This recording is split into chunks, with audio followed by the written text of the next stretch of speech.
ఒక్కరోజు ఏ పోస్ట్ ఉంటే ఆ పోస్ట్ ఉండడం మంచిదిరా పోయి. నాకు ఇంకా ఛాన్స్ వస్తే హోమ్ మినిస్టర్ అయ్యి నాకు నేను ప్రమోషన్ ఇచ్చుకొని ఎస్ఐ పెట్టండి. What an idea సర్జీ. ఏసీపీ గారి ప్లేస్ అంతా చూస్తారని చూపించమ్మా. ఇది స్ట్రాంగ్ రూమ్. ఓహో బాగుంది. ఆగుర్రి, ఇది రికార్డ్ రూము, ఇది ఎవిడెన్స్ రూము, ఇది మా డీసీపీ గారి రూము. సూపర్ గా ఇలా వెపన్స్ ఉంటాయి.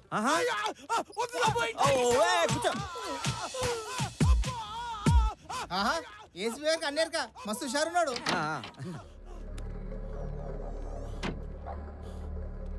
పనంతా నేనే చేయాలా? గంట సేపటి నుంచి కొట్టి కొట్టి చేతులు పడిపోతున్నాయి.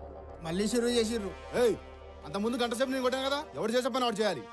నువ్వు కొట్టింది వాడిని ఐస్ మీద పడుకోబెట్టి, కింద ఉంటాడు కాబట్టి అది చాలా ఈజీ. ఇప్పుడు ఆయన పైన కట్టేసి కొడుతున్నాను. కొట్టి కొట్టి ఒళ్ళు హోనమైంది. అయినా నిన్ను కాదు, సైకిల్ దొంగని ఈ రేంజ్ లో కొట్టమని ఆర్డర్ చేసిన ఏసీపీ అనాలి. అదంతా నాకు తెలీదు. సీనియర్ ఊకే ఇట్లా కొట్లాడితే ఎట్లా? అరే మలిగా నువ్వు అర్ధగంట కొట్టుపో. సైకిల్ దొంగతనం చేసినందుకే వాళ్ళు చైన్ తెప్పారు. నువ్వేమో టాస్క్ ఫోర్స్ లో దొంగతనం అంటున్నావు. ఏం కాదులే. నీకేం కాదు, నాకే కర్మ కర్మ.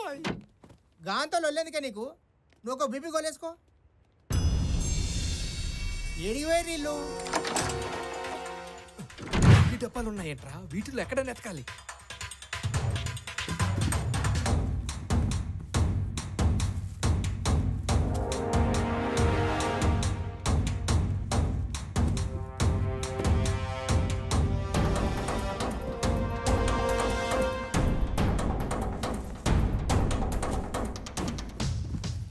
సినిమా స్క్రిప్ట్ రా.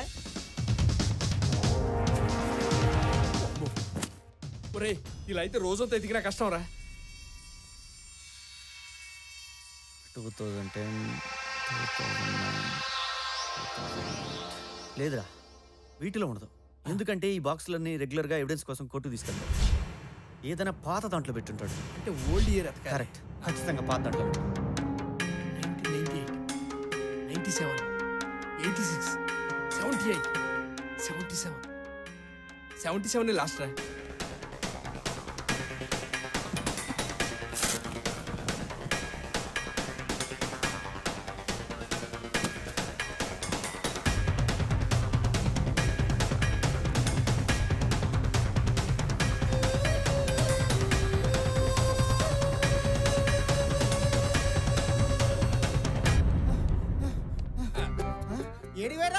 ఏసీపీ గారు ఈ ఏరియాలోకి బీటుకు వచ్చారు. సరే నడు రే, ఇంకో బ్లాక్ చూపిస్తా. అక్కర్లేదు, మా ఏసీపీ గారు టైర్డ్ అయిపోయారు. ఈ రోజుకి ఇంక చాలు. పోలీస్ అప్పుడే బోర్ కొట్టిందా? ఇప్పుడు నీ లాయర్ అవుతా.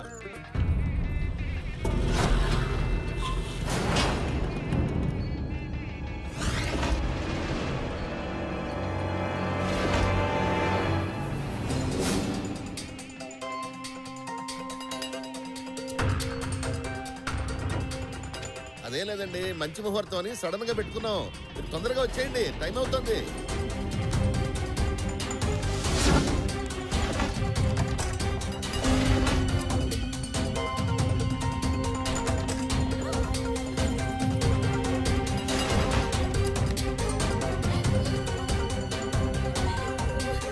అంజలి,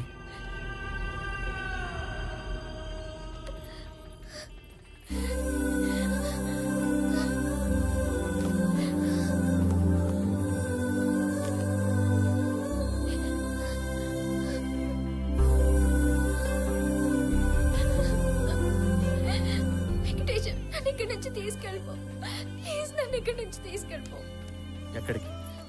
నీ ఇష్టం. ఇక్కడే ఉంటే వాడు ఎవడికో ఇచ్చి పెళ్లి చేసేస్తారు. లేదు, నీ పెళ్లి నాతోనే జరుగుతుంది. అయ్యో నీకు అర్థం కావడం లేదు. మా నాన్న ఆల్రెడీ డిసైడ్ అయిపోయాడు. తను ఒక్కసారి అనుకుంటే ఎవరు చెప్పినా వినడు. మన పెళ్లి జరగనివ్వడు. ప్లీజ్ వెంకటేశ్వర, నన్ను తీసుకెళ్ళు. అంజలి, నువ్వు ఎక్కడున్నావో నాకు నేను తెలుసుంటే ఖచ్చితంగా లేపుకెళ్ళేవాడిని. కానీ నిన్ను నాకు ఒకడు తగిలాడు. అతను తన కూతురు కోసం పడే తపన, తనకేమవుతుందని పడే బాధ, అవన్నీ చూశాక నేను ఇప్పుడు ఆ పని చేయలేను.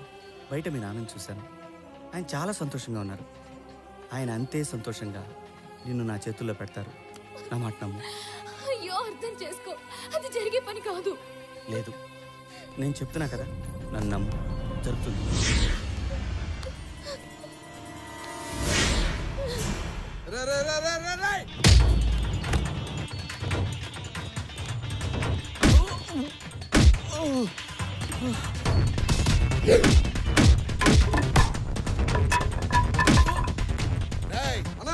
ఏం జరుగుతుంది అక్కడ? ఆ వెంకటేశం గారు వచ్చి కాల్ చేస్తున్నాడు అన్న. లాక్ రండి రావండి.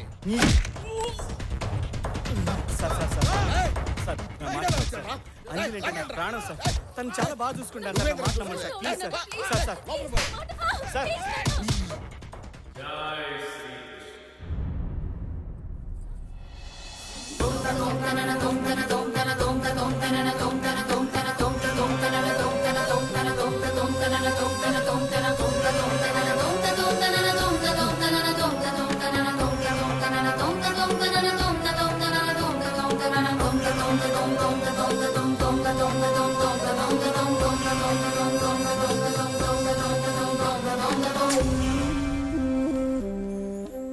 స్వామి మీరిక్కడ?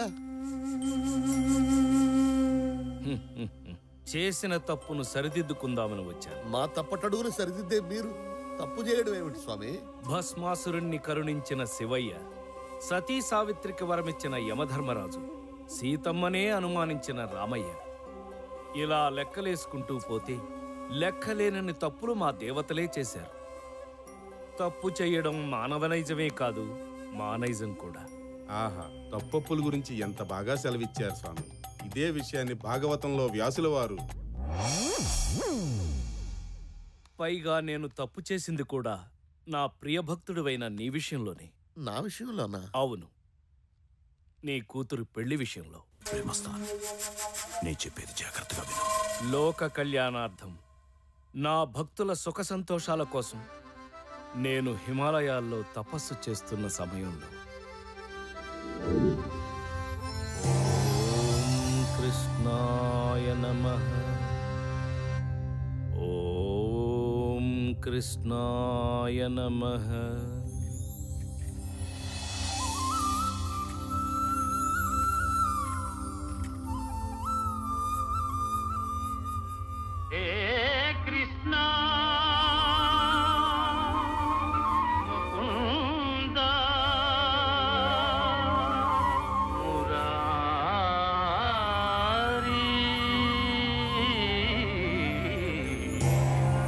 కృష్ణ, ఎలా ఉన్నావు మిత్రమా? నీకు దూరంగా ఉన్న నేను ఎలా ఉంటాను చెప్పు? ఏదో ఇలా ఉన్నాను.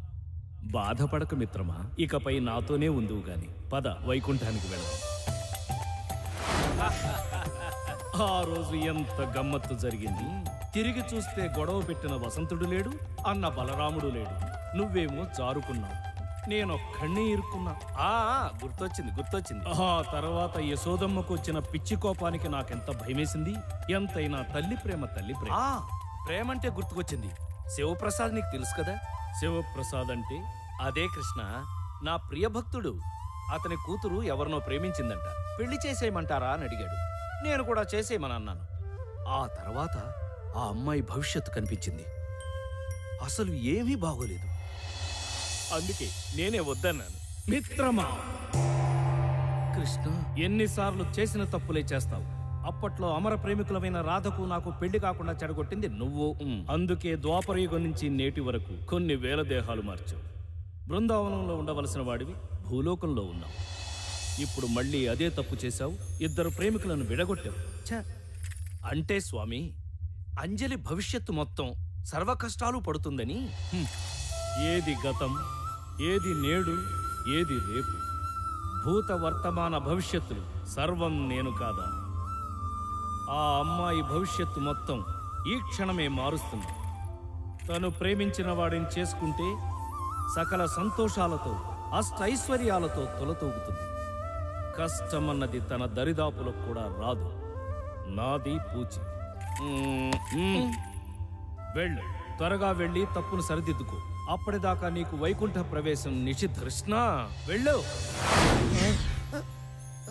చూడు శివప్రసాద్, స్వామి, నిన్ను ఏనాడు ఏదీ అడగలేదు. కానీ ఈరోజు నా తరపున, నా ఆత్మబంధువు శ్రీకృష్ణుడి తరపున అడుగుతున్నా. నీ కూతుర్ని తను ప్రేమించిన వెంకటేశానికే ఇచ్చి పెళ్లి చెయ్యి. Okay sir. ఆపరా నీ డ్రామా. నువ్వు ఒక దేవుడివి, నీకు ఆ దేవుడు చెప్పాడు. బావగారు ఏంటండి మీరు కూడాను గంటలో పెళ్లి ముహూర్తం పెట్టుకుని పందిట్లో ఇంతమందిని పెట్టుకుని వాడేదో హిమాలయ పర్వతాలు వైకుంఠం అని సొల్లు కబుర్లు చెప్తుంటే ఏం మాట్లాడుతున్నావు గజపతి? ప్లీజ్ సార్, నేను చెప్పేది వినండి. ప్రూఫ్ లేకుండా నేనేది మాట్లాడను. నా దగ్గర కంప్లీట్ ఎవిడెన్స్ ఉంది. వీడు మిమ్మల్ని నన్నే కాదు, మనలా చాలా మందిని దేవుడి పేరుతో మోసం చేశాడు. వీడి మీద మాకు చాలా కంప్లైంట్స్ వచ్చాయి. మేము ఎంక్వైరీ మొదలెట్టాం. దాంట్లో తేలింది ఏంటంటే రైల్వే స్టేషన్లో ఆ ముసలాన్ని చంపింది వీడే. ఆ తర్వాత పరకాయ ప్రవేశం అనే డ్రామా మొదలెట్టాడు. దానికి సంబంధించిన ఫొటోస్ ఈ బాక్స్లో ఉన్నాయి. నిజస్వరూపం బయటపడుతుందని తెలిసి అంతర్ధానం తొక్క తోటకూర అని జంప్ అవ్వాలని ట్రై చేశాడు. చివరికి ఏమనుకున్నాడో ఏమిటో ఇలా ఇక్కడ తేలాడు. జై శ్రీకృష్ణ. ఆపు, ఇదే నీ ఆఖరి శ్రీకృష్ణ. ఇదిగో ఎవిడెన్స్.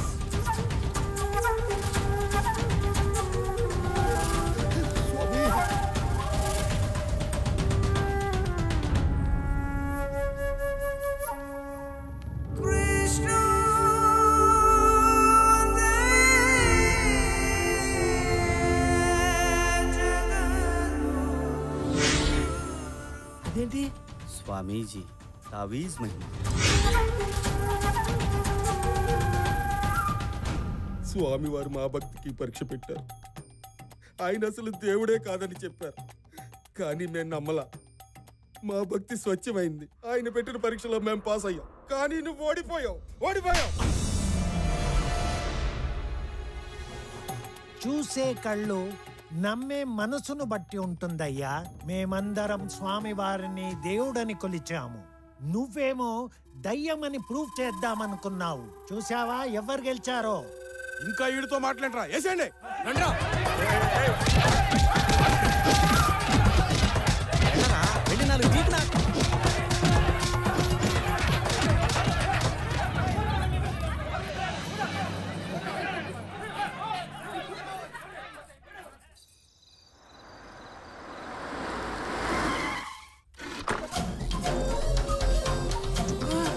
స్వామి, అది నేనేరా.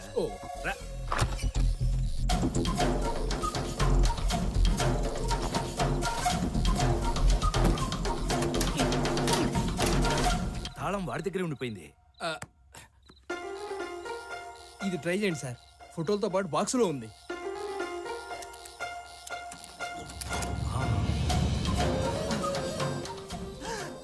బ్యాంకులో కన్నా బాబాల దగ్గరే డబ్బు ఎక్కువ ఉంది.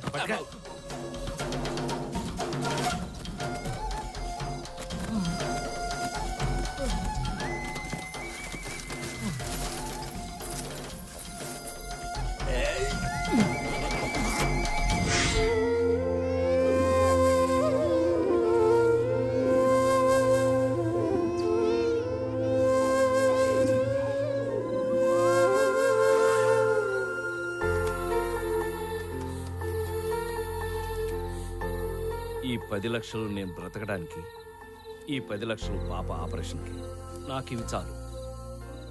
ఈ మిగతా డబ్బు తీసుకెళ్లి వెంకటేశానికి ఇచ్చి చిన్నపిల్లలకి హాస్పిటల్ కట్టించమని చెప్పు. అక్కడ ప్లాస్టర్ దగ్గర నుంచి క్యాన్సర్ మందుల దాకా అన్ని ఫ్రీగా ఇవ్వాలని చెప్పు. ఇంత డబ్బు వెంకటేశంకి? వాడి మీద నాకు ఆ నమ్మకం ఉంది.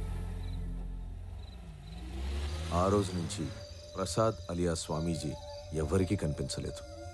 ఏమైపోయాడో, ఎక్కడున్నాడో ఎప్పటికీ ఎవరికీ తెలియదేమో.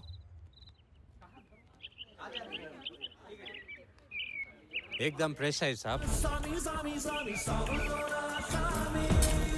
స్వామి, గుడి కడుతున్నాం, చందా ఇవ్వండి స్వామి. గుడా? ఎవరికి? ఈ దేవునికే స్వామి. ఎవరితను? ఆయన తెలీదా స్వామి?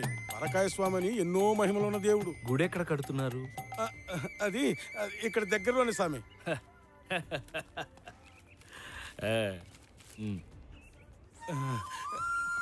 స్వామి దామ్. నాన్న, వాళ్ళకి ఎందుకు నాన్న అన్ని డబ్బులు ఇచ్చావు?